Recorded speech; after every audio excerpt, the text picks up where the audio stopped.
time it is. Marvin Devine, Huber, Axel, and you know how we do.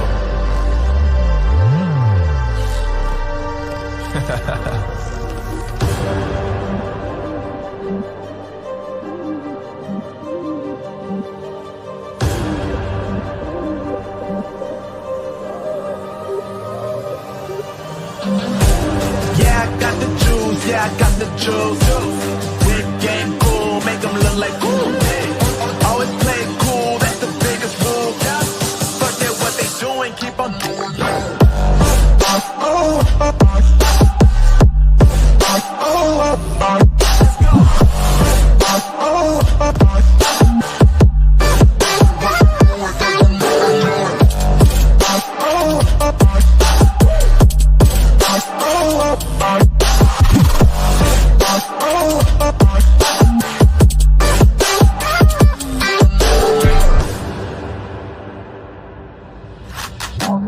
I've been making loot since like 22. Ask me how I made it right here in the booth. I'm always pursued cause of what I pursue. That's greatness, yeah, I gotta make it, I got things to lose. Boy, wanna get in my crew, but you can't get in my crew. Me, Axel, and Huber, way too fireable. When this joint drop, better call the truth. And when you hear the drop, better raise the roof. Better raise the roof.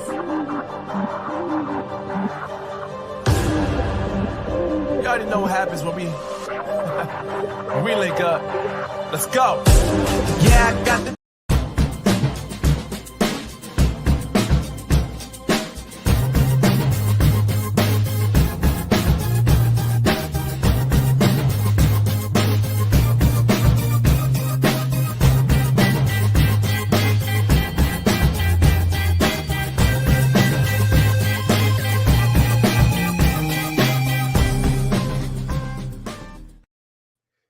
Good evening, good afternoon, and welcome to Kidney Hub East Africa, the space where truth is spoken, lives are changed, and hope is never lost. I am your host, Steve the Kidney Nurse. Welcome. And today, I am joined by my incredible co-host, as always, Moses Kennedy, known to many as the Kidney Ambassador, and renal nurse Tabitha Matikwa. And today, we are not just having another conversation. That's not what this is. We are telling a story of pain, of warning, of survival, and of strength. We are honored to welcome our guest, Mary Shiku, a nurse, kidney health advocate, and a true heart and kidney warrior. Now, Mary's journey has been marked by diagnosis, denial, heartbreak, and ultimately dialysis. But through it all, she is still here, still standing, and ready to share a message that could save your life. So stay with us, because this is more than an interview. This is a moment. This is a testimony. This is Kidney Hub East Africa. Now, before we bring our co-host and Mary on, we got to do the regular medical disclaimer. We don't want people to think we trying to give medical advice. You know, they say, oh, Why are you saying that? So the information on Kidney Hub East Africa is provided for educational and informational purposes only, and not intended or implied to be a substitute for professional medical advice, diagnosis, and treatment. Now, with that out the way, let me bring on our co-host, the kidney ambassador and renal nurse specialist, Tabitha Matikwa, as we give them the VIP co-host intro.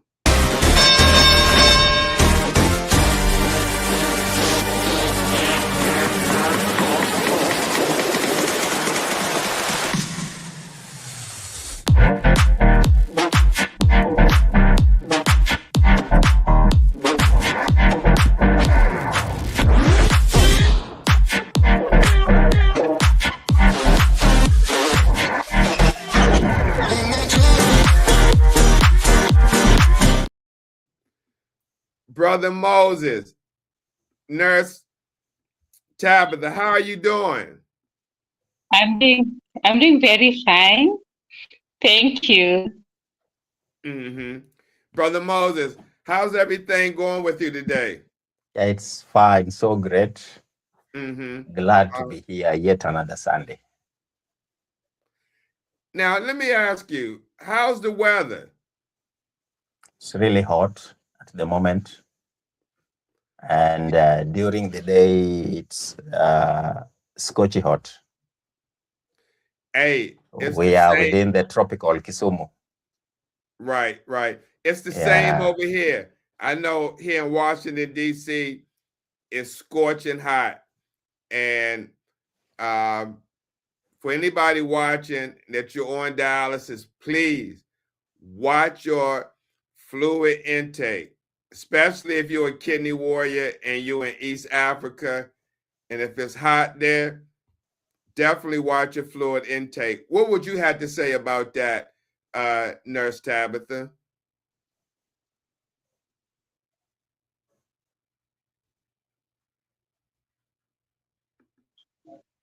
For patients who do not pass urine, because there are those who have got a 0 drop of urine, you're not supposed to take more than 500 ml. Because if you do that, you're likely to get fluid overload, and it's always very bad. Your dialysis nurse have to remove 4 liters from you. You're overloading even the heart, which is already weak. But if you are passing some urine, let's say like maybe around a liter of urine, you need to replace. Maybe you can take even up to 2 liters. So it depends on how much you are passing, how much urine you are passing. You should be very careful so that you don't also get fluid or overload. Again, if your urine has not changed, you should not restrict yourself so much so that you don't get dehydrated. Yeah. Okay. Thank you. Okay. Oh, you're welcome. So let's bring on our guest. Ladies and gentlemen, please welcome Mary Shiku to the show.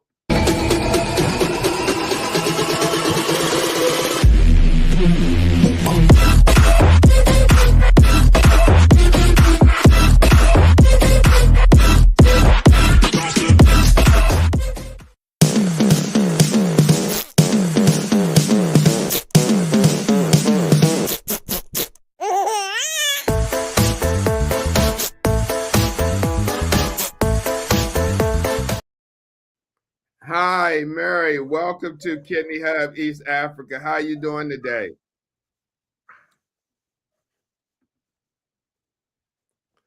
Your mic is muted.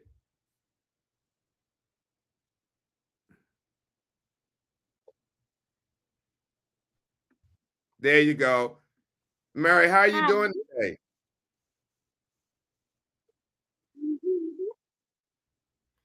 Hello, We can I'm barely hear good. you. Can you talk a little louder? I'm good. You good? Hi, Hi, how you can you doing? hear me?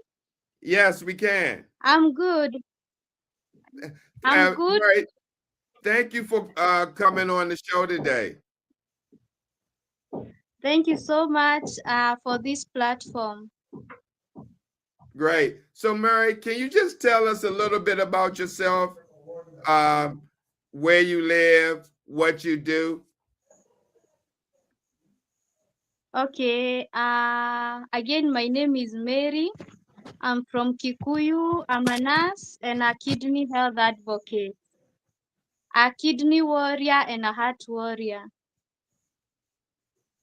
Okay. Okay. Now, Mary,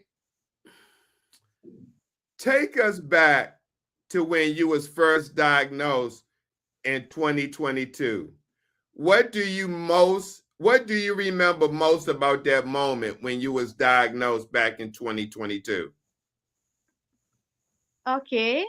Unlike other patients, mine was a little bit different because I used to have recurrent anemia from high school, and I never knew what was the cause of anemia. In spite of her taking hematinics, the anemia would recur every time. But again, one doctor told my mom when I was in high school, they need to know where the blood is disappearing from. So, but we assumed the what the doctor told us. But taking you back, my dad passed away because of kidney failure, and we never knew it's because of what. And when he was passing, that time dialysis and kidney health was not evolved, so they never knew the cause of the kidney failure. But also he had a problem with uh, with anemia because when I was small, I was done an open heart surgery, and they needed someone who can donate blood. So he could not donate blood because he had low HB, low hemoglobin. So we assumed the fact that we were told to know, to test and know where the blood the blood is going. So in 2022, after having recurrent anemia, I decided to take myself to the hospital. That time I was a student, so I just took myself to one doctor. I told him what was going on, and then he told me we do kidney function test. And then when we did the kidney function test, I think creatinine was 282, urea was 15, so it was not that bad. It was in its first stage, and that time I was taking antibiotic. So we thought maybe it's dehydration or something. So the doctor told me to go to. So the doctor told me maybe it's dehydration, because when you look at me physically, I never looked like someone who has a chronic kidney disease. But then again, due to my dad's history, I took myself to renal unit, and there I met one nurse. I told her about my family history, and then I showed her the workups. So after I showed her the workups, she took me to the clinical nephrologist who was there. It was Nakuru PGH. So when I told the doctor, she never thought I had chronic kidney disease. She suspected acute kidney failure. So she told me, let us do kidney, urethra, bladder, ultrasound, so that we can know if it's chronic or acute. But at that moment, I got into denial again. So I never went, because I thought to myself, I'm still a student. I have too much on my table. So adding up to a disease, it's too much.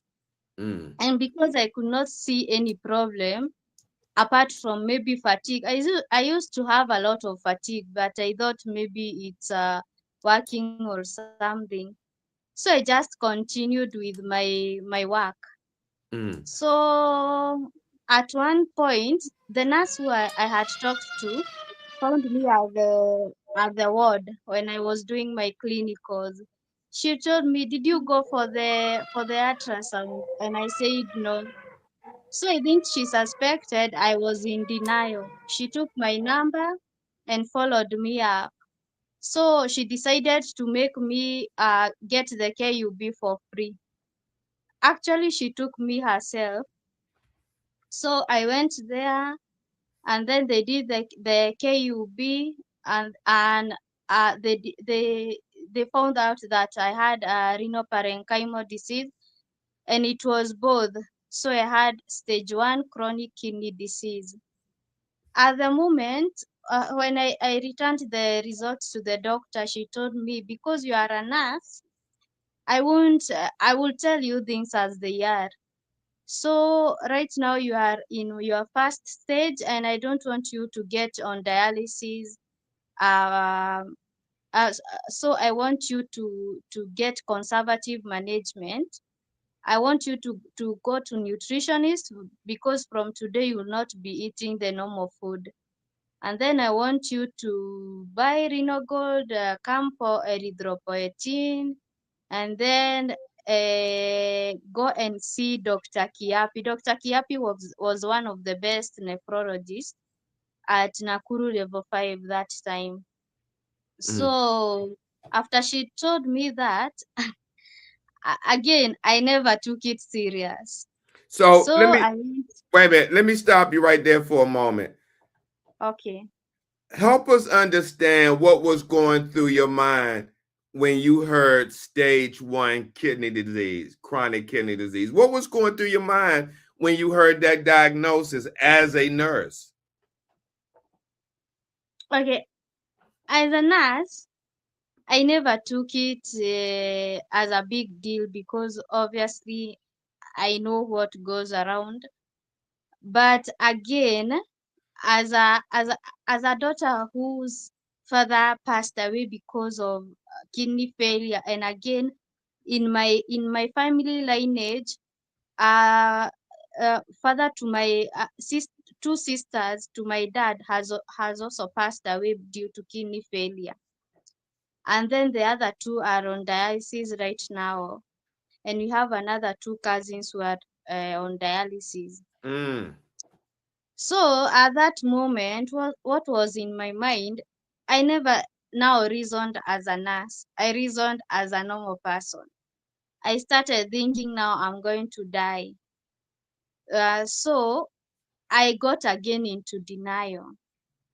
I never knew what to do. So at that moment, I remember I never went to class for 1 week, to a point even my mom was called. I got I started now praying, hoping that things can change. Maybe it's something that can be changed with prayers, because I thought now this is something spiritual or cultural, something like that. And then my mom and then even my mom told me that we should pray and don't believe in those things, because back then we used to think it's something cultural. You see, the way you were told that there are some things that were not done in the family, that's why you are having that disease. So I was waiting for my death to be sincere. Yeah. So, Mary, you mentioned you went into denial after that diagnosis. Yeah. Help us understand what caused that denial. I mean, was it fear, shock, or not really understanding the seriousness of this situation? I would say it was fear. I would say it was fear because and denial. Mostly it was denial because I remember I was called by our nephrology nurse. She was also a lecturer at our school, teaching us genitourinary disease. So even when she called me, she was also a counselor. So she talked to me and she told me to go to Dr. Kiapi with my uniform, that he's not going to charge me. But again, her also, she thought it was a misdiagnosis because she could relate with what she teaches us, and the symptoms I have, they were not really adding up. So I got into denial because at that moment, apart from anemia, recurrent anemia and fatigue, and maybe bloating, I used to have bloating, and sometimes nausea, but I never took it serious. I thought maybe I have hyperacidity or something. Actually, I used to have antacids in my house. So I continued like that with denial until 2024. Actually, when I was doing my final qualifying exams, the third paper, I went out because I had a diarrhea and vomiting. And then I still assumed it is food poisoning. So I continued, I finished school, and then I went and looked for work, and I started working. But when I was working at night shift, I used to have numbness from my hip. But then I assumed it is cold. So, and then every time I had menses, I used to have severe pain and dizziness. But I thought maybe it's normal signs and symptoms of dysmenorrhea. So I never took it serious. So I Mm. continued, yeah, I continued with my work 2024 until November 2024, when no October 2024,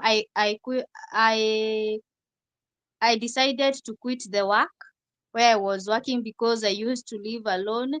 Then I decided to come back home to live with my mother when I started feeling I'm not okay. So fortunately, I had applied another work at my home place, and I got the work. But I started noticing weird symptoms like palpitations. And then I used to get exhausted so fast. I started sleeping at work. I started being unable to eat even a quarter of the food, vomiting, confusion. I could confuse even drugs. That was the worst part. So after 1 month, because I could not be able even to concentrate at work, I decided to quit the work. That was November 2024. So you see that moment when you're stressed and you need to have a break. I went to a friend, and then I was winding up, and then at that moment I started having difficulty in breathing. So as usual, I'm that person who knows how to assume things. So I never took it serious. I thought maybe even when I was having shortness of breath, I never took it serious. But then again, I went to the hospital, and then they took my HB, and HB was 4 at that moment. That was November 2024. So they said I need an urgent blood transfusion. And let me take you back before November 2024.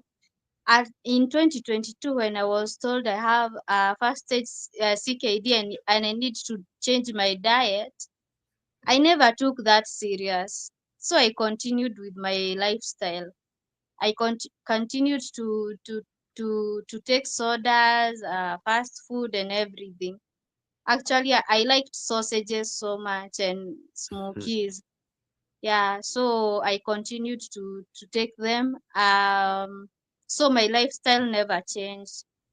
So that November 2024, after I was told my HB is 4, they said I need urgent blood transfusion, and that's when medical experience comes in, because now when they told me I need blood transfusion, I was not at home. I was somewhere far from home, very far from home. So I started thinking, if I get admitted here, it's going to be stressful. So I asked the doctor, can I survive if I stay today and then I travel tomorrow? He said it's okay. So I traveled back home. I called my mom. There was this hospital. They were saying it's a good hospital, Kijabe Hospital. So I told mom how I'm feeling, and I told her, let's meet at Kijabe Hospital. My mom came because before she could realize I was not okay, because even at this moment when I was between 2022 to 2024, from 2022 to 2023, I had gained body weight because I used to do the squats and everything, normal things that a girl does to have a good shape. So I really had a good shape that moment. 2023, 2024 January, February, but my weight started reducing. I started losing weight to a point my classmate could notice. So at 2024, I had lost like 20 kgs, November 2024. And then I started having discoloration of the skin. You see, when someone is light skinned, there is a way you can easily notice when they are darkening. So even at that moment, my mom could tell me, you are darkening like the way your father was darkening. And at that moment, my HB is 4. So my mom decided to come. We met at Kijabe Hospital. And then when I was told, when I went there, because I have knowledge of, because I was a medic, I knew you are not supposed to get blood transfusion and you have CKD because of the potassium and everything. They need to be binded. So I had to tell the doctor my history, but at that moment I never thought it could have progressed to end-stage renal disease. I thought maybe I was in stage 3 or something, So because I'm sorry to interrupt you. Let me stop you right there for a moment because okay. I had some follow-up questions and you just answered my you answered my follow-up questions about your symptoms and what happened between 2022 and 2024, and you shared anemia, because I was going Okay. to ask you what signs or symptoms were your body giving you. You mentioned it, bloating, uh, your anemia, your hemoglobin dropped down to 4. You needed blood transfusion, fatigue, and a lot of symptoms that you gave, nausea, vomiting. You said that you like pushed it aside and you didn't kind of, connected it to uh, CKD, chronic kidney disease. So let me just ask you my last question, because uh, Brother Moses and Nurse Tabitha have questions as well. So my last question is, in 2024, which you was just about to mention, this is why I wanted to stop you. In 2024, you were told you had end-stage renal disease. Help us understand what that diagnosis felt like. What was that moment like for you emotionally when you was actually diagnosed with end-stage kidney disease? To be honest, I if I say this, someone will think I'm funny, but even right now, I was not shocked. I think it's because I knew at my first time when I was diagnosed in 2022, I was not surprised, I was not worried, but the person who was worried is my mom. My mom, when I was told I have end-stage renal disease, I think she thought I was going to die. So she just went out and she started crying. And at that moment, my mom started looking disoriented. But me, I was okay with it and I was ready for anything. I think God had prepared me for anything because I remember when I got admitted, I told my sister to bring a pastor and I confessed my sins and I was ready for anything. Yes. Yeah. Wow. Wow. Brother Moses, I know you had some questions you wanted to ask, so take it away.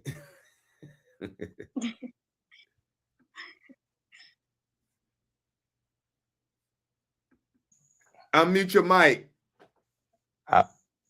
Can you hear me now? Yes. Yeah. Thank you so much, Steve. Thank you so much, Tabitha.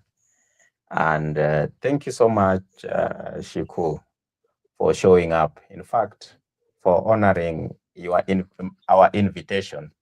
I want to assure you that we don't take it for granted. So we are very proud. You represent other warriors wherever you are. You are a source of inspiration, okay? So let me just go to question number one. You shared that your dad, you shared that you did not start dialysis right away because you were misled by someone claiming he could restore your kidney.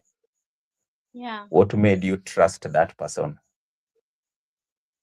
Okay. First of all, you see, when you hear you're going to be done dialysis, it's not the best option. And to be honest, even as a medic, right now is the time I'm experiencing people who are on dialysis and they are okay, they are stable.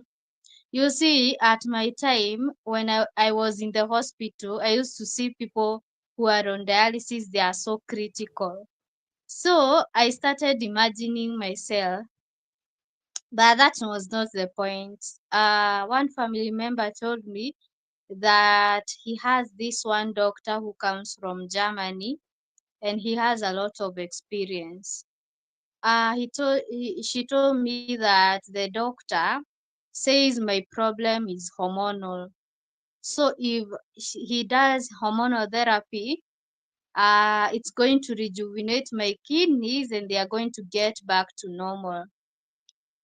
And then at that moment, it was my first time to be admitted as an adult.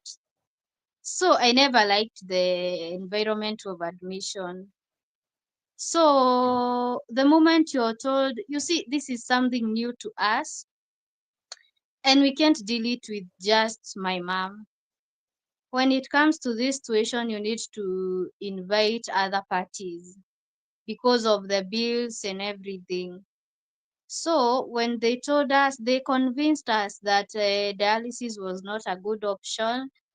They said people don't survive more than 2 years with dialysis, and this person is going to rejuvenate my kidneys, and I'm going to get back to normal within 6 months. And then again, she said that with dialysis, it will be hard to even pursue my career because of the 2 days and everything. So I decided to believe them. You see, when you are sick, you can seek for different opinions. So I remember that moment, even the nephrologist told me that I cannot be discharged because my potassium was so high. So you see, they had the fear of cardiac arrest. So we had to sign leaving against medical advice so that in case anything happens, they are not responsible. So we went to that doctor. He was asking for 1.5 million. So we went and we started the therapy. You see, he was a Luo man, and they with they know how to convince people. So we went, and he said the therapy will be for 6 months, and it is injections. I I can't tell you if it was a brainwash, because I can't understand even right now, because there were no license, there were no medical equipment. It was a corporate building.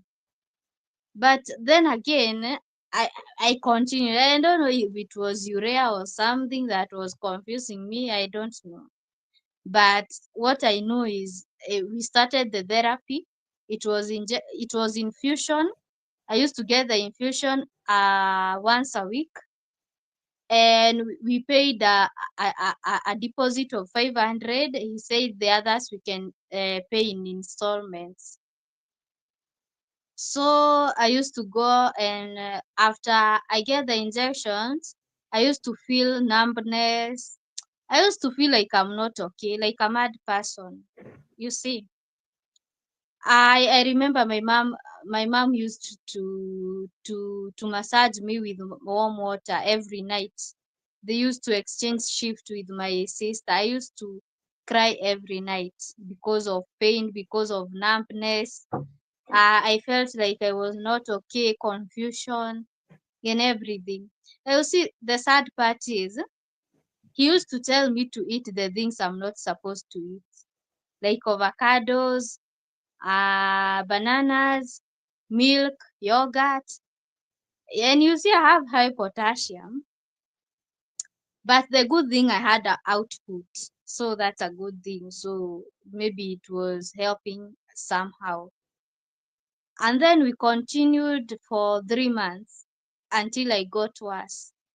I started now having, I remember before that, when I started having, like, I'm not okay, he said that, like, I am not mentally okay. So the family member who has taken me, I don't want to say the name, said she's a counselor, she's going to counsel me. So we continued with therapy, and then I started having uremic frost. And from my knowledge, I know uremic frost, you get it when the urea is so high. So I told him, why am I getting uremic frost if the therapy is working? And he said, no, that is not uremic frost. That is a sign that you are healing. It's urea coming out. So it's a nini. And you see, when they used to do the lab test, the urea could have low readings. So I think they used to edit them, to edit the results. And at first, when I went there, he said, you see, when I was at Kijabe Hospital, they said I'm at GFR of 2. But I don't know what he did and where he got those results, because they were from the University of Nairobi. You see, when you see University of Nairobi, you trust the results. So he gave me results of University of Nairobi. He said my GFR was not 2, it was 65. So he said that is a good sign. And the one for Kijabe was a false one. And he convinced me, look at you, you don't look bad. So how can you have a GFR of 2? If you have a GFR of 2, you could not even be walking. So that was a convincing part. So I continued with therapy. At one moment, I remember he said that some hormones, because it's a problem with hormone, that's why I get angry so fast and all that. And you see, my mom could relate, and the family member, because I used to be furious every time, but I think it was urea. So I continued until one moment I started having a puffy face. But instead of seeing a puffy face, he used to say that my face is becoming round. So it's a good progress. We had an argument to a point. Every time they could have a discussion, I was not there because I think he started suspecting me because we used to have arguments because what I'm taught and what he's telling me, they are two different things. He said that he even have arguments with Nairobi hospital doctors because he got a different experience in Germany, and Kenyan doctors don't want to embrace his new technique which works in Germany, Spain, and everything. He said he has even gone to China. So, and he used to say he works at Kenyatta Hospital. Yeah, I forgot that. He used to say he works at Kenyatta Hospital. So you see, he had so many reasons to convince us. So me, I decided to give it a benefit of doubt because he told me at one moment, stop being a medic and become a patient. And let me do my work. You will see the results after 6 months because dialysis. This therapy is better than dialysis because the dialysis is going to give you a lot of organ damage, and my therapy is going to be for 6 months and you'll be okay and you can go back to work. So I decided to give it a try. I continued for 3 months until I got worse. I started having again difficulty in breathing. That's when I Okay. went to that's when I went to PCA Kikuyu Hospital, and they did an X-ray. When they did an X-ray, I had cardiomyopathy. I had pleural effusion. So at that moment, uh, that sonographer told me I need to go back to the doctor because I need admission because already I have fluid in my lungs. So, but I told him I have my own doctor. He is the one who sent me for the X-ray. At that hospital, uh, I had a friend, a nurse friend. So I called her. So I was really bad at that moment. So after the X-ray, I sent it to this doctor. After I sent the X-ray, I think the doctor noticed things were not okay. So he never responded. So my friend who was a nurse took me to the maternity ward because there was an empty bed. She told me to relax there. And at that moment, she was encouraging me, telling me, please, Shiko, from the story you are telling me, that doctor is a quack. And you see, at that moment, it was around 12 p.m. We are waiting for the doctor to respond, but he's not responding. Actually, he went, he switched his phone off. But I had Okay. hope, yeah, but I had hope he will open the phone. He will switch Okay. on the phone. Okay. Let me So we interrupt you continued. a while shortly Okay. for answering that extensively. Actually, I Okay. was to ask you the next Mhm. question. Were you desperate for a cure at that time? But then, uh, from the conversation we've had, you've answered that. So just allow me to go to the next one, okay? Okay. Yeah. What What would you say now to others who may be tempted by similar false promise? I would say, first of all, if you have CKD, there is no other way. It's either dialysis or transplant.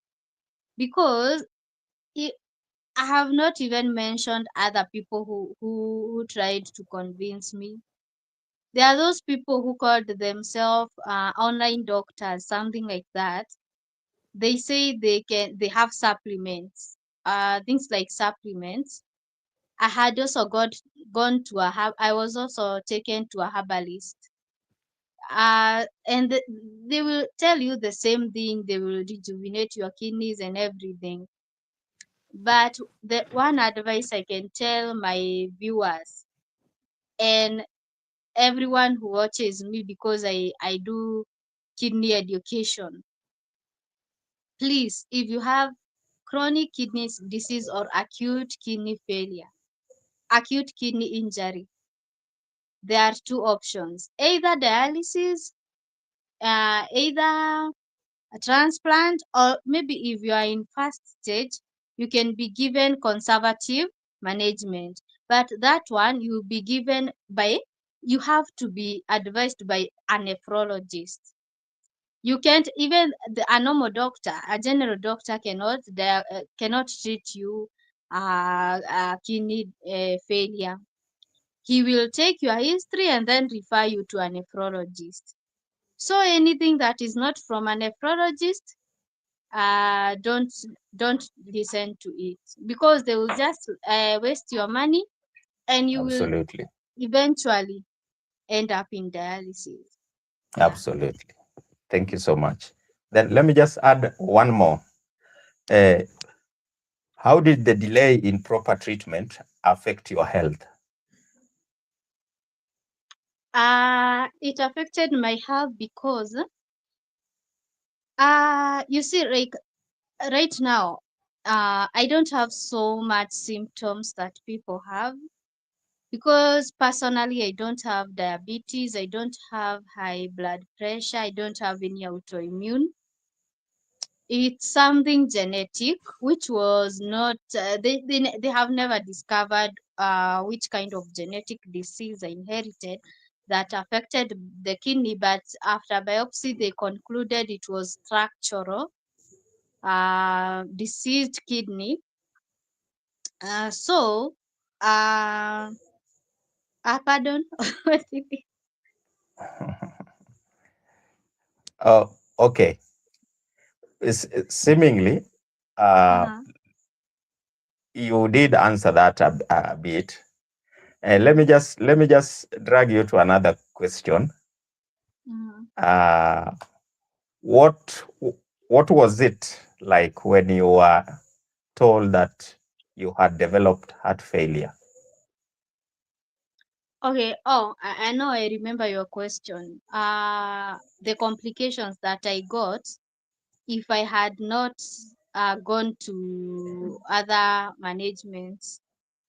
I think if I had started, let me take you back. I think if I had I had seen the nephrologist at 2022, I would, taking biopsy sample would have been even easier, because even when I did a biopsy, it was limited because I had already started dialysis, and the kidneys were a little bit small because they had shrunk because of dialysis. So me, I think if I had done biopsy, um, if I had done, if I had started treatment in 2022, I would have avoided dialysis first and maybe seek for a transplant before I had started dialysis.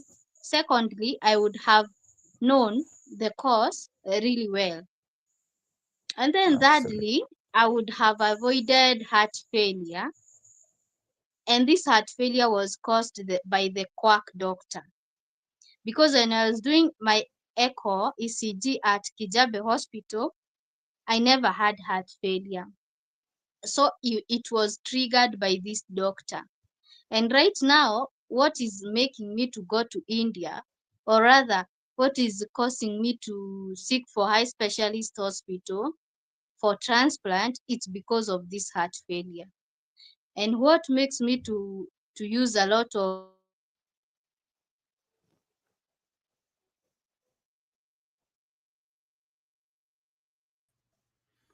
It seems like we may have lost Mary. Brother Moses, are you still with us? Yes. All right. Maybe her internet connection could be. Did she come back? Mary? Not yet. Not yet. All right, everyone. We're experiencing technical difficulties. Hopefully, we'll get Mary back. Brother Moses, you can reach out to her, see if she can come back on. All right. Tabitha, I know you just joined the conversation, but I'm sure you heard everything that Mary was talking about in her journey. As a nurse yourself, do you see these type of situations with other nurses in Kenya that may be diagnosed with a chronic condition but not take it serious and be in denial and possibly seek out herbal remedies or other concoctions that say they can heal your kidneys? Is that a common practice there? It may not be necessarily nurses or healthcare workers, but most African, it's like if someone dies, they have died because either somebody bewitched them. So again, also, if someone is sick, you are sick because this and this has happened. So by the time someone comes to seriously seek for support, they have tried to look for other support somewhere else. They have explored the issue from the family, and when they call other family members, they might be taken to the either herbalist or the witch doctor or wherever, so that they can try and get a cause, the reason as to why we are where we are.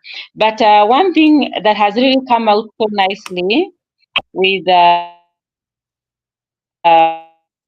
she's brought out nicely the issue of denial.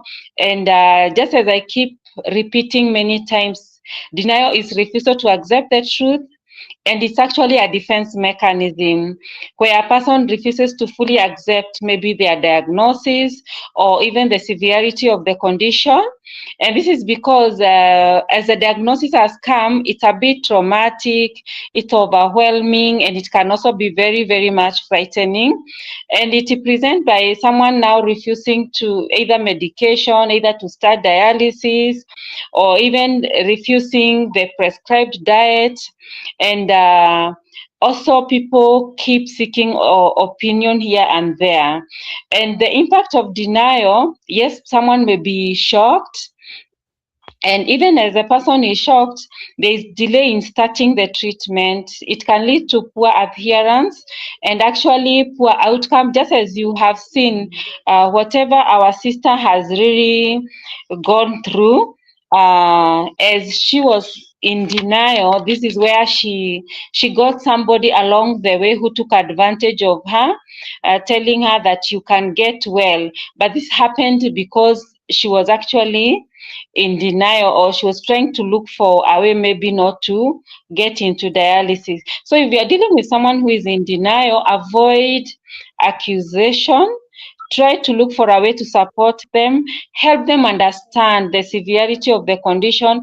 Like when someone comes with high urea, high creatinine, let them understand what are the normal values of the urea, what are the normal values of the creatinine. When they are this high, what is happening to their body? Yes, someone may not be seeing like there is any change in the body, but when you explain to them, when the creatinine and the urea are this high, this is what is happening, you are helping them to understand.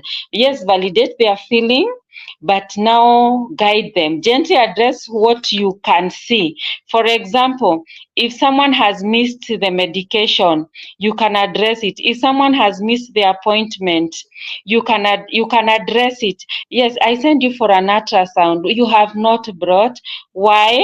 You need to support them, address their fear, their anger, and even the grief, and the fact that they have been told that the kidney is not working.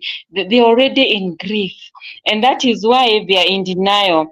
Send them for professional counseling so that they can understand all about the kidney disease. Connect them with other renal patients. When you connect them with other renal patients, they will tell them, okay, I've been dialyzing for the last 2 years or the last 5 years. I'm okay. I'm able to continue with my work. I'm able to continue with my every other day. So thank you, Brother Steve. I was just trying to address something small about the denial. Thank you. Absolutely. You did very well. Brother Moses, please continue with your questions. But Brother Moses, one question I want to ask you. Tabitha mentioned once you identify, denial, to seek professional counseling. How practical is that for the average kidney warrior in Kenya to go seek counseling? Well, that's the ideal situation. But then when you escalate it further as to how and when and in which form you want to do it, then there could be some hurdles ahead that you must also attend to case by case. For example, if you are in denial and you've sought some professional advice, then what happens? It means you need to prepare yourself, both mentally, financially, and move forward towards that. So yes, the key thing is first to identify the right move, the first move. Yes. So I hear that, but basically what I'm trying to get to is that affordable for most kidney warriors in Kenya to seek professional therapy help when you said the NHS or the insurance provider over there only covers for dialysis and consumables and labs, but not any other extra services? So if one wanted to go seek professional therapy for its mental health, they would have to pay out of their pocket? Definitely. Unless you seek such services or follow-up services at referral hospital, and again, you are met with a serious hurdle in terms of how checkoff and layoff systems work regarding social health insurance, where you can get such services and catered for by the health insurance, the government insurance, is just by being admitted to the hospital. But again, the question is, do you need to be admitted for just counseling, professional counseling? No, these are services that need to be outpatient. But then, if you move to level 6, level 5, sometimes that is where you will get the right people like Tabitha to take you through. Why? Because that is where most of them are stationed. But then again, the social health insurance fund does not cater for an outpatient in such facilities. So, in brief, the shortest answer is you need to cut her out of your pocket, as most warriors do that. I don't know how Shiku does it, but let's hear from her also. Right. And then after that, Brother Moses, please continue with your questioning.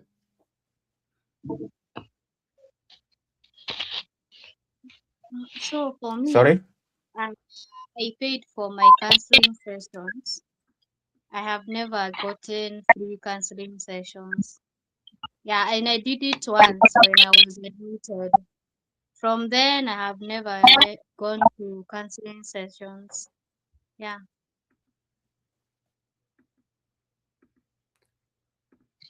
All right, Brother Moses, please Okay. continue with your questions. Okay. Now, let me add the last one, almost last one.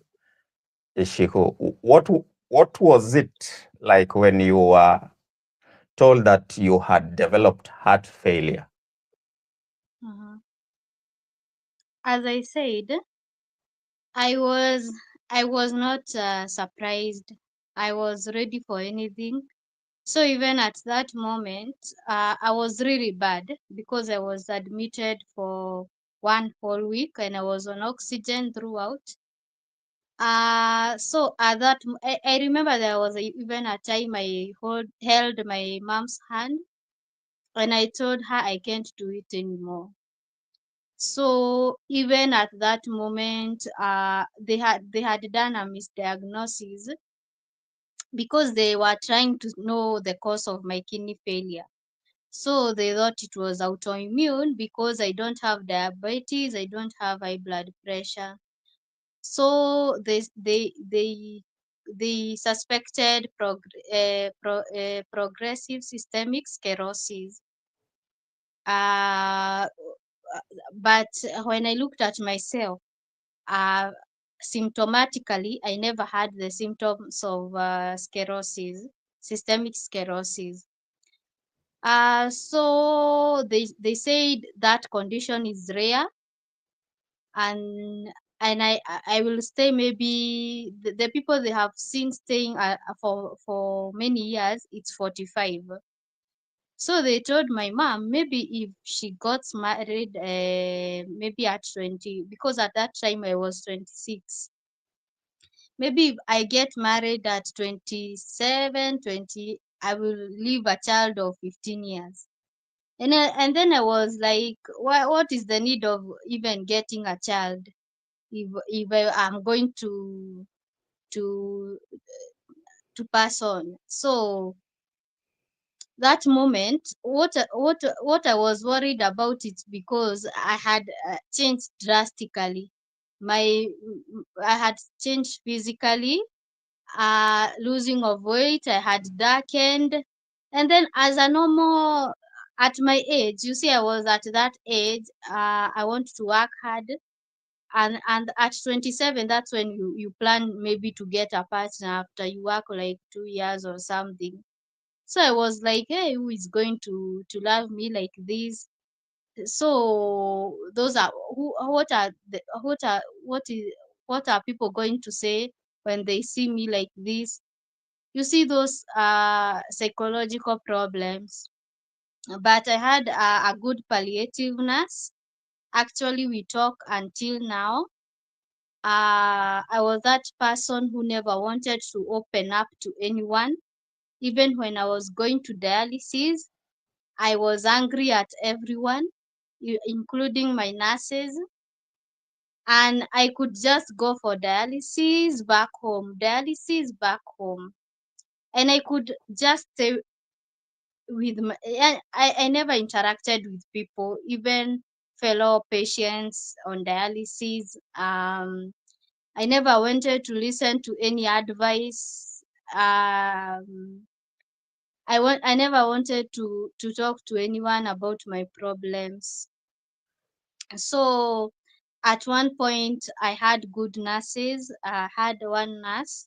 He is my friend until now, my dialysis nurse, who continued to encourage me. Even my palliative nurse, they told me that you can be an encouragement.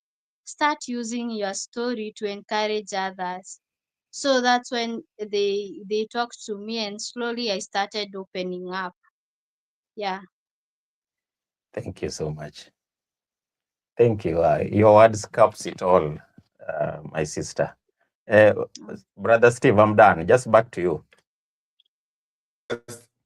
Thank you, Brother Moses. I appreciate that. We'll bring Tabitha up because I know she has questions as well. Sister Tabitha, thank you again for joining the show, for your expertise and wisdom and guidance. So you can go ahead and talk with Miss Mary on your questions. Thank you so much. And this journey is it is wow. It has everything when you think about stages of grief, and I've been able now also to pick the anger part of it, and not only you, many patients also present with anger. I know I have seen a patient really abusing sometimes the health worker, or even abusing the spouse, and maybe they're angry with everyone. This anger stage is real, just the way you're presenting and telling us. And this anger happens sometimes due to loss of control, the unfinished business, the fear that is already inside you, where you feel like maybe you are at your career peak, you've just started working, you feel so disappointed, and this anger can actually come. And I usually say, even in that moment of anger, remember, let's say like your immediate caregiver, they're your source of support. Therefore, even if you're so angry with them, kindly be very careful so that you don't strain that relationship. If it is your mother, you have to be careful how you are handling her, because tomorrow you need her support.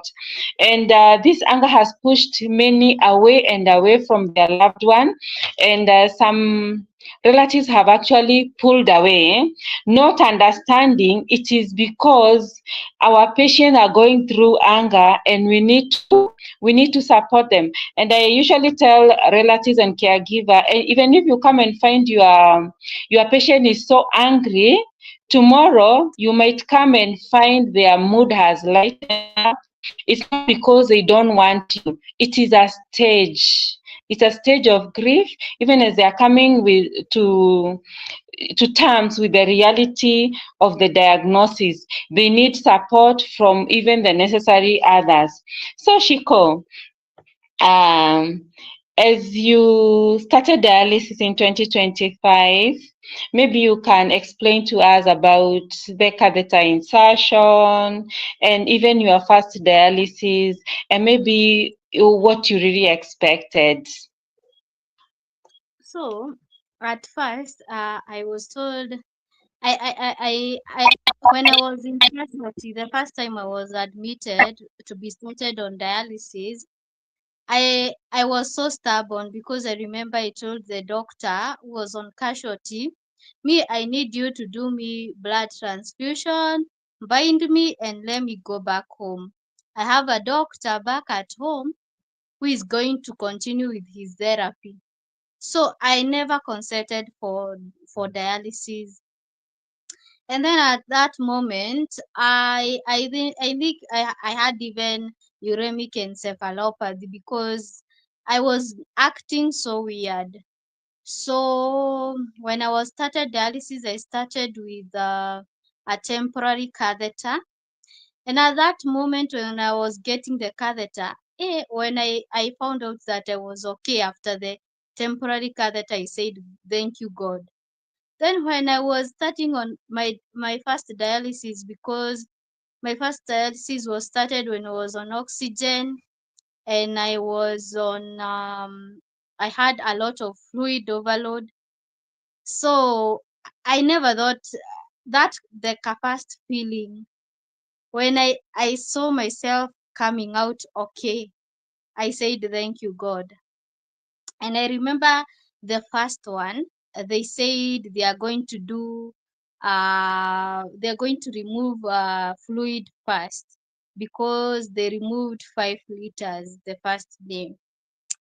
And that feeling of you entering the dialysis, you have difficulty in breathing, your oxygen is at 60 or 40, and then you have a lot of struggle, and then coming out somehow relaxed, it is the one that encouraged me.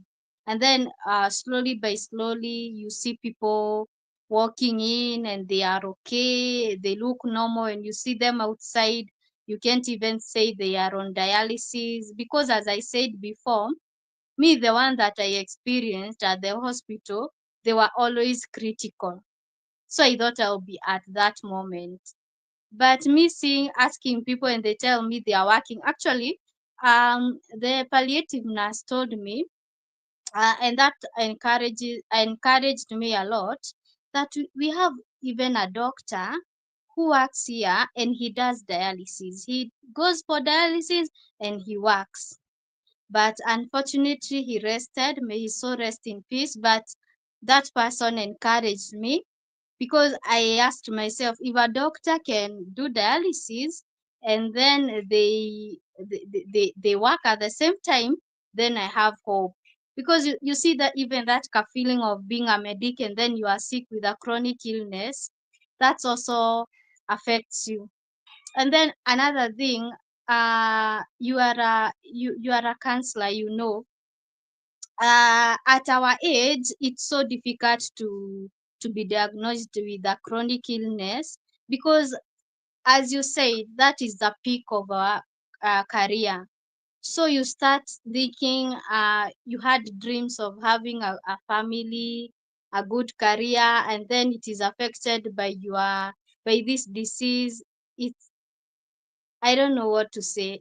It deteriorates even you mentally, because I thank God I was with mom, because she understood me. When I wake up and I don't want to talk to anyone, she will understand me. And I stayed for like 8 months, going for dialysis back home. I never went outside completely. I never wanted even to work. I remember even nurses told me to go back to work, and I said no, I don't want to go to work, because I started hating myself, especially because of my body size. And I, I just wanted to stay at home, because I started thinking, what do people say about me? And at one point, I had a suicide mission.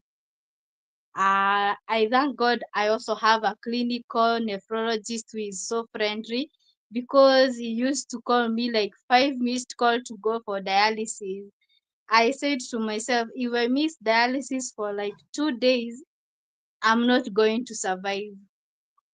So at one point, I missed dialysis for the first time, for the second time, and then the doctor was calling me nonstop, telling me, please come for dialysis. If you're not going to come for dialysis, it's not going to be, it's going to be bad. And then I'm like, just let me go. I'm tired. And then my mom is like, I'm doing all this effort and then you want to go. And I'm like, no, I just want to go. But God is great. I had a good team of nurses and doctors. So I think they played a big part of me getting into acceptance. So even when I see people going through that phase, I know you have to pass through that phase for you to come into acceptance. Yeah. Thank you so much, Shiko. And you are really bringing it out so well.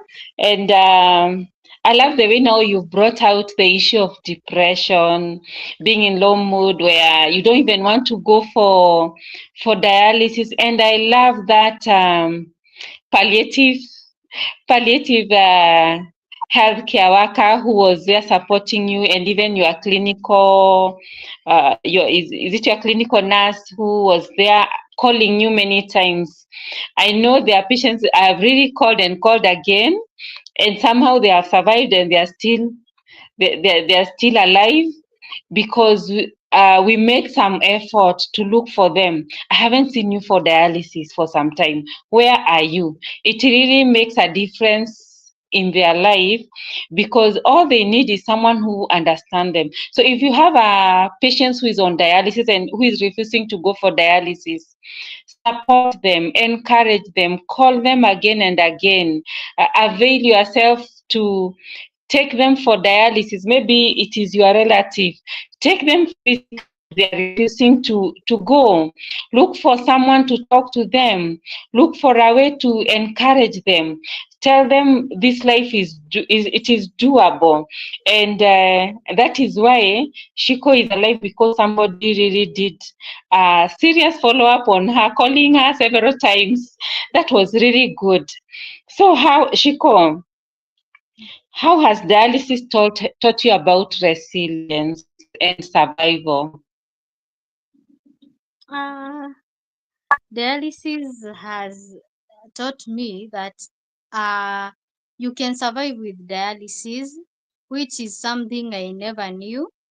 Let me take you back. Even before, even at this moment, it is my clinical nephrologist, like the doctor, the dialysis doctor. He's a very good person because there are many times I used to tell him that me, I think this is cultural, so there's no need of doing dialysis. And I remember him telling me, "You're so young, you need to do transplant because even because of your heart." And I'm like, what if I go to do transplant and then those ancestral spirit attack me when I'm on transplant? And then the doctor is like, no, this is something genetic and you have to accept that it is genetic. You are inheriting a genetic a gene that has a pattern. And I used to argue with every doctor when I go for clinics. I argue with them. Eh, so it was a phase of acceptance, then going back to denial. So I would also say my mom has been my pillar because being strong for me, taking me everywhere. I remember even when I went back to work, she used to take me to work early in the morning until I became so stable that I can go on my own. So my mom has been, I could say, apart from the doctors, if my mom was not there, I could have not survived it. Even my mom has played a big role in my process of dialysis. Because again, the fact that my condition, they don't know the cause, that alone can affect me, because I'm like, even if I'm going to do transplant, what if what attacked my first kidney attacks my transplanted kidney? And then again, as a medic, they say having knowledge is good and is bad, because every time you're going to dialysis and you see something small, you are like, you are not maintaining sterility, you are not doing this, you are not doing this, and then you'll be like, you are arguing. So if a nurse is not understanding you, you will have a lot of problems. So even there are those moments I would come out of dialysis, I'm so angry. I don't want to go to dialysis again just because of the nurses. So I would say even having knowledge affected me mentally. So you would think someone who has knowledge, like you, Tabitha, like Steve, you will accept a condition so fast and your treatment will be better. But it's not the case. Otherwise, it's better someone who doesn't know. The one who is told by a doctor, take this medicine, and she believes in the medicine, that person can live so many years. But in my case, I will be like, why are you doing this and not this? because I remember I was coming for clinics at Kenyatta, so I used to see you talking to us, Tabitha, and then I remember that after doing so much test and finally doing the biopsy, the doctor told my doctor that this person she needs a lot of counseling before she does transplant, because listening to her, and she's a medic, it means she has a lot of denial. Going to a quack doctor, having denial in 2022, and then right now she questions everything. It means she needs a lot of counseling. So I would say dialysis has taught me that one can live with CKD. All you need is acceptance. Because let me tell you, when I accepted myself and I said, now this is it, I have CKD, I have kidney failure, there's nothing I can do about it, I have to live with it. That is when my life started to be better, because from that moment I started now talking to other fellow patients. I started going back to work, and again, even my skin started glowing, and I started adding weight. So I think the main point here is acceptance. Once you accept that you have it, things will be better. And don't listen to those things of spiritual, because I remember even that time I was in Citizen, so many pastors called me, even Pastor Ezekiel, that I can pray for you, your kidneys will get back to normal. At sister, there is no need of because my mom is the donor, there is no need of wasting your mom's kidney. Because what I've listened to your story, this is something spiritual, this is something cultural. You need to go back to your home and sijui slaughter a cow or something. And I remember my aunt telling me she had done all of that. She was taken sijui to my mother's my father's side. She was told to slaughter a cow, to do sacrifice. She has sacrificed almost 3 times, and there was no difference. So, and then the pastors will tell you that your faith is low. You don't have faith. So they will tell you that they will rejuvenate your kidneys. But the point here is you need to have the right people. And as you said, Tabitha, that when you hear other patients talking about themselves, they have stayed on dialysis for 10 years, 20 years, you get encouraged. So you will not have that moment to go to that pastor. You will not have that moment to go to those cultural things, because of already you have had people who are giving testimonies that they have done all those things and nothing has changed.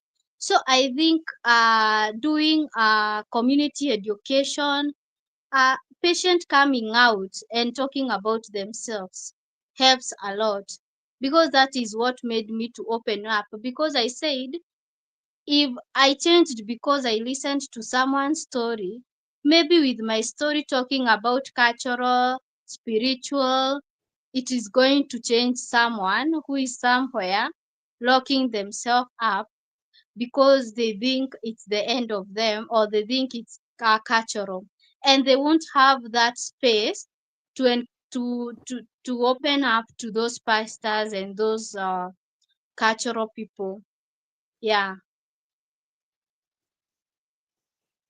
Thank you so much, Shiko, for sharing that. And that one brings me to religious addiction.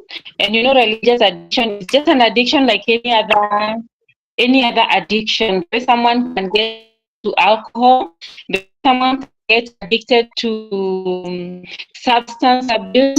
There are those people who are addicted to religion, such that if you are told, take this and drink, they'll take whatever they've been given by their religious leaders, and they will drink that, and they will believe that this is a solution for whatever they have been told by the man of God. So we say, even as you go to churches or to your religious leaders, go also with your brain. Don't just go alone. Go there with your brain. As much as you are there spiritually, be there physically, mentally, and be alert. Sometimes you can be manipulated without knowing you are being manipulated. And I usually tell my patients that even if you are prayed for and you're told you have been healed, I know, yes, it is by faith, but remember, if those creatinines are not normal, if the doctor has not confirmed that your creatinines are okay, to the laboratory test, or maybe wherever you've been going for testing, and they have confirmed, no, you are okay, kindly do not miss your dialysis. Because if you miss your dialysis, chances are your urea and your creatinine will be very high. You'll have that fluid overload, you get pulmonary edema, and you'll get even hyperkalemia and likely to die. And remember, Luke in the Bible was a doctor, and that is why God gave out that knowledge to the doctors, and even the knowledge of dialysis, God gave it out so that if any part of the body is not working and there is a solution, you need to take advantage of that solution that God.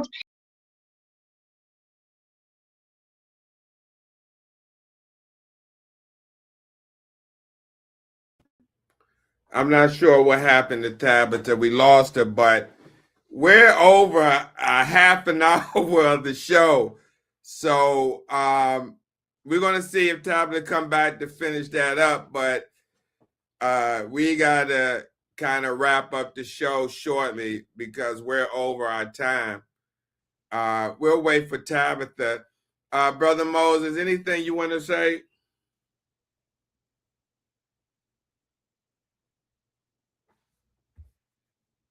Came out in pattern and has been in pattern with other previous guests we've had.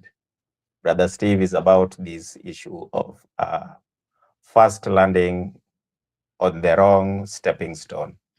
You either end up going to a herbalist, a quack doctor, name it.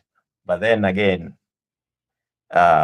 what makes it again more of warriors getting vulnerable to this kind of pattern is simply because of lack of knowledge. But then I want to encourage my sister that because Brother Steve Shiku is also a champion and a kidney health advocate. So we want to encourage you Shiku, to keep on fighting. As you advocate for yourself, you also advocate for others. And for sure, you will realize that those who seek knowledge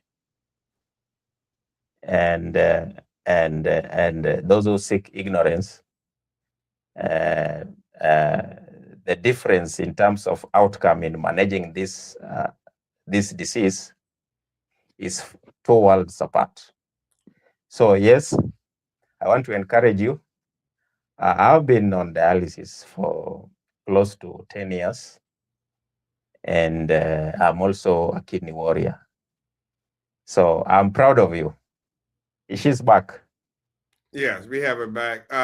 Tabitha, please, you can finish what you were doing. We're over the show like 30 minutes. So if you could be brief, what you need to finish talking with Mary about, that would be appreciated.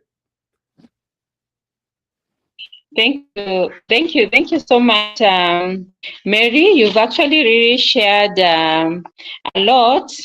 And for any patient out there who is on dialysis or who has CKD, I'm saying follow your clinics, get counseling, educate yourself as much as possible about kidney disease, seek support.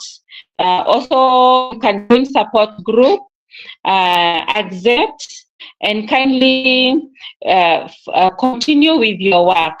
Do not stop working unless maybe your employer lays you off. And if they lay you off, you can look for alternative means of working. Maybe to ask you the final questions, Shiko, what are your hopes for the future?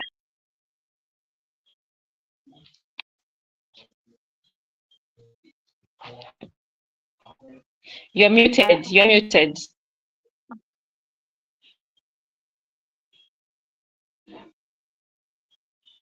Right You're now, still mute.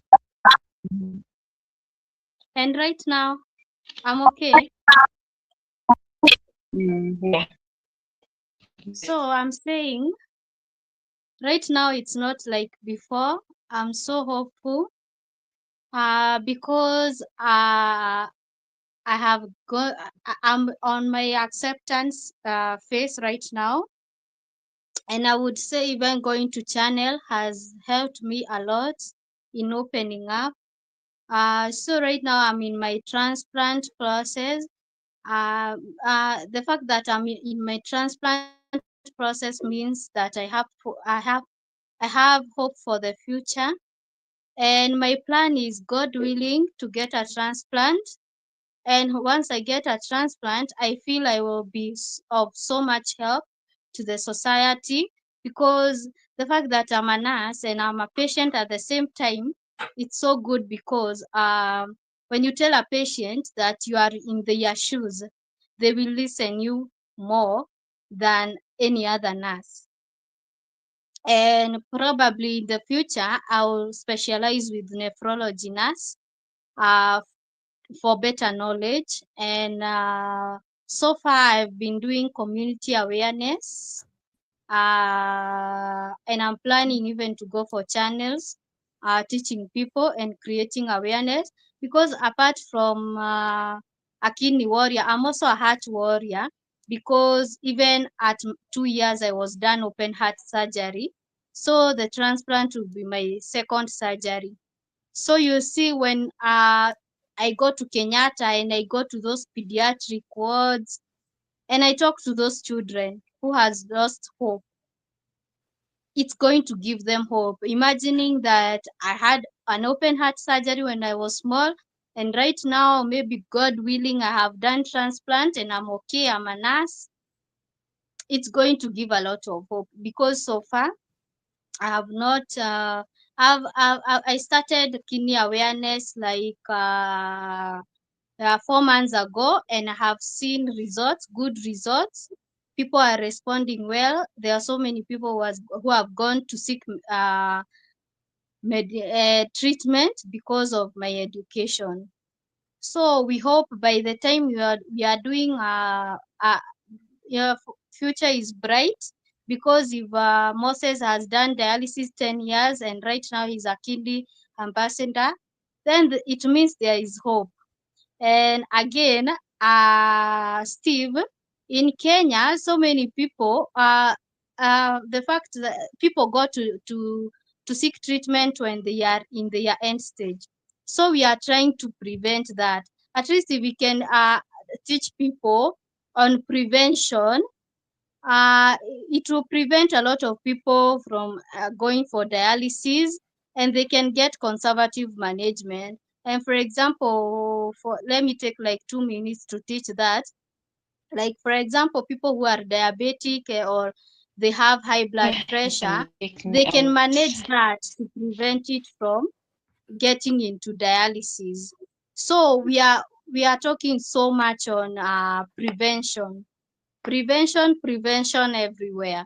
Yeah, because at right now, so much people are on dialysis, and even the county government cannot be able to manage 3 sessions. So as for now, we are paid for 2 sessions in dialysis. Yeah. So I think if God, I think there is a purpose God saved me, and that's what my mom told me. And I'm grateful to my mom because she's my caregiver and she's going to be my donor. She told me that there is a reason God saved you when you were small, and there is a reason God took you to medical school, and then there is a reason God saved you when you are about to be killed by that quack doctor. Because that quack doctor destroyed me so much, and if I had not gone to hospital at that moment, I would have been dead. So I believe there is a reason God saved me twice. And I think we're going to work with people like Akina Tabitha and Moses to create prevention and awareness. Yeah. All right, Tabitha, we have you back. Any last words or questions before we end the show? Thank you so much, Mary. In the interest, I don't know what's happening with Tabitha, but we're going to go ahead and thank Mary for coming on the show. This has been an unforgettable and powerful conversation. This has been on Kidney Hub East Africa. Tonight, we have heard a story of pain, denial, heartbreak, and a survival, but most importantly, a story of strength. To our guest, Mary Shiku, thank you for your courage, your honesty, and your willingness to share a journey that so many need to hear. Your voice is not just a testimony, it is a warning, a lesson, and a beacon of hope. And to my co-host, Moses Kennedy, aka the Kidney Ambassador, and renal nurse Tabitha Matikwa, which is having internet issues, thank you for standing with us in this important mission. And to everyone watching and listening, let this conversation stay with you. Let it remind you that kidney disease is real, that early action matters, and that your life is precious. Do not wait. Do not ignore the signs. Do not let fear silence your health. Until next time, this has been Kidney Hub East Africa, where awareness meets hope. Take care, stay informed, and keep supporting the kidney community. Peace. Mary, thank you so much for joining us again. Brother Moses, it's been a great show. Thank you for joining. And we have Sister Tabitha. I'm just going to add her and end the show. Let me see. She was in the lobby. Seems like she's having, again, issues with her internet. So we're going to leave it as that. Oh, there you go. Tabitha, any last words? We're about to end the show right now.